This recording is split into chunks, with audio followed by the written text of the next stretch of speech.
Cherie Hanson here. Out the window, I can hear all the birds calling. There is apparently some mating, establishing territory, joy, language going on that I'm not privy to. I don't know their language. And today I had the very strong sense that I needed to talk about resistance. And I don't mean by that the resistance bands that we know we're supposed to be using to combat disintegration into a weak, wobbly, deflated being as we get older. Resistance can be good, or it can be a waste of energy. And that's the one I want to talk about today. Resistance is something we need to interview when it shows up. So if I'm in a place where I can feel resistance arising, it's this. Get out of my face. Don't tell me that. I'm not ready. I'm not going to do that. Go away. The thing that happens is what's so wonderful about life is we get better at anything we practice. I mean, anything. You can practice stubbing your toe, and you can get so you stub your toe more frequently. Like every time you get up, you're going to stub your toe on the coffee table. Or you can practice positive things. And when resistance arises, and because we're human, it's going to arise. We can't opt out of being human. Can I just be a flower? No, you have to be a human. And remember, you chose this. That always makes everything better, eh? When you understand that you actually chose this. So when resistance arises, the really important thing for me personally is to interview it. I will step back. I have a habit of when an emotion or a thought comes, I step back into observer immediately. I don't let it invade me. I don't let it take over my energy field. I'm very skeptical when it shows up. And so I interview it. So when resistance arises, I will interview it as if I were one of those media people with a microphone chasing. How does it feel when your entire family burns? That kind of interview. I ask resistance these questions, and they're really good. They work for me. First of all, what is it that triggered this emotion? What incident, what event triggered this? And there are various things that can trigger it. We can be triggered when we have our inner wounded child coming up.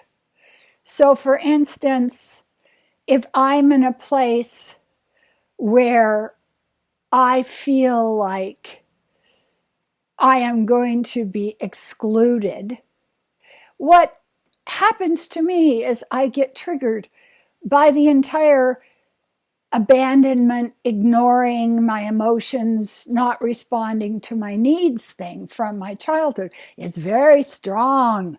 And so we go to the next thing after we've ascertained how that incident is triggering us and exactly what incident triggered us. What words? What person's facial expression? What smells, sounds, scenarios playing out around us that put us back into the 4 or 5-year-old helpless child wound. And we need to ask the question, What is this just like in my childhood? It pushes us back. It's like rewinding the movie. You go zip, and now you're back to the helpless child who has no efficacy, who has no ability to shift the situation, and is just a passive prisoner. When that happens, the next thing you can do that's very, very, very helpful is keep in mind what one of my teachers taught me. He said, when resistance comes up, if we fight it, so there we are, we're locked in, we're digging our heels in, we're grimacing, we've got our teeth locked, we're, absolutely resisting harder and harder and harder. What happens is you make resisting very, very powerful. And not only that, you make your ego voice and the things that are coming into you, which are simply lessons. They're simply lessons. It's like the teacher comes over and stands over your desk to check your work, and you turn around and hit him in the face. Get out of here. So when we fight resistance, we get better at fighting resistance, and this is the additional bonus, the resistance itself comes in harder and stronger because we've been building its muscle up. Now, the mindful way to deal with resistance is to ask the question, why am I triggered? What exactly triggered me? Where is the triggering in my body? Is it in my throat because I could not speak? I could not speak my truth. Is it in my heart because I feel like I'm not being loved right now? Is it in my solar plexus or my sense of self-esteem because I could never be good enough? Is it in the lower chakras, which have to do with being a helpless child?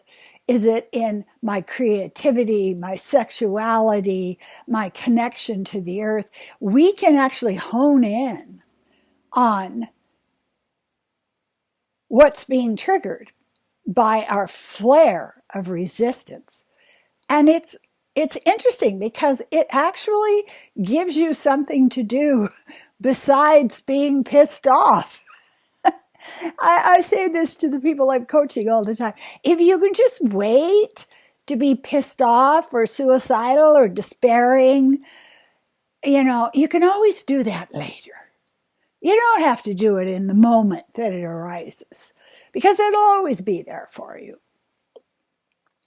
So once you have interviewed resistance and you understand that the more you engage in this sword fight with the things that are coming in that trigger your wound, you are now healing your wound. You're now in a place where you can see why you are flaring. You can see how it is showing you where the wound is, where the knife is buried in your chakras.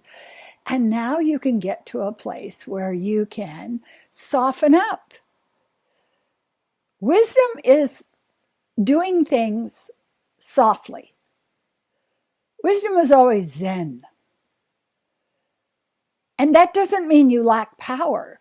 The thing that is so interesting is this type of power is far stronger with a sharper edged sword and more powerful energy that rises in us when we can stay calm and stay soft. This is something that is coming into me so much these days. Peace is power. Being content in the now is power. That doesn't mean you're taking your future away from yourself. It means that you are starting to truly see how you can get to your future, how you can rise up to a higher vibration and hold more power within you, which has nothing to do with other people. It has nothing to do with proving something to other people. It is simply stabilizing your connection to the earth and stabilizing your connection to spirit, to the universe. And then you think clearly, you have a higher IQ, you have more options. And sometimes when you're just beginning, you won't interview this irritation, this reaction, until afterwards. It depends on how long you've been practicing mindfulness practice and how good you're getting at it. I think Eckhart Tolle put it really well. He said, when you react to a situation, that is always ego-driven. Now, if you're looking back 2 weeks and seeing, oh, God, I was unwise and unpracticed and, not choosing the right words, and there was something that I could have done to ameliorate the situation. Then you can see it a week afterwards, and then you can get to see it on the threshold. You're standing there and you want to do something goofy, something that's not wise. And you can stop yourself in the moment. In the moment. You go, oh, God, I'm being triggered. I'm irritated. I'm angry. What brought that on? How can I work with myself so I don't feel so powerless, so I don't rev up? So this came to me today, and I'm wearing my Imagine Dragon shirt because I was really feeling them today and sharing that with you. Contact me for coaching. Contact me for a psychic reading. I am available, and I help people. I really do help people.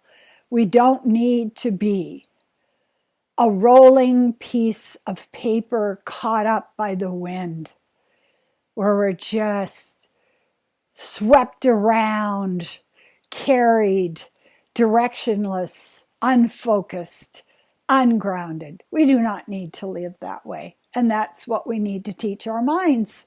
Okay? Thank you for everybody who views my videos. That is so gratifying. And thank you for the number of people that are subscribing. I do suggest to you that if you have somebody who's struggling with an issue that you're hearing about here, send it over to them so that they can get some help. It's help from you, but it's through another direction. And we're in a place where we're being asked to be very skilled in living. We can't just schlep through it anymore. I don't know what happened. Like those old, I always think about those old cartoons from the 30s, with the big shoes and like that. I spent so much of my life like that. It's just like, I have no idea what's going on. So meditation, mindfulness practice, stepping back, watching yourself, being in a place where you're allowing yourself to upgrade and to get to a higher vibration. It's going to be great. I just want to say to each and every one of you, I appreciate you.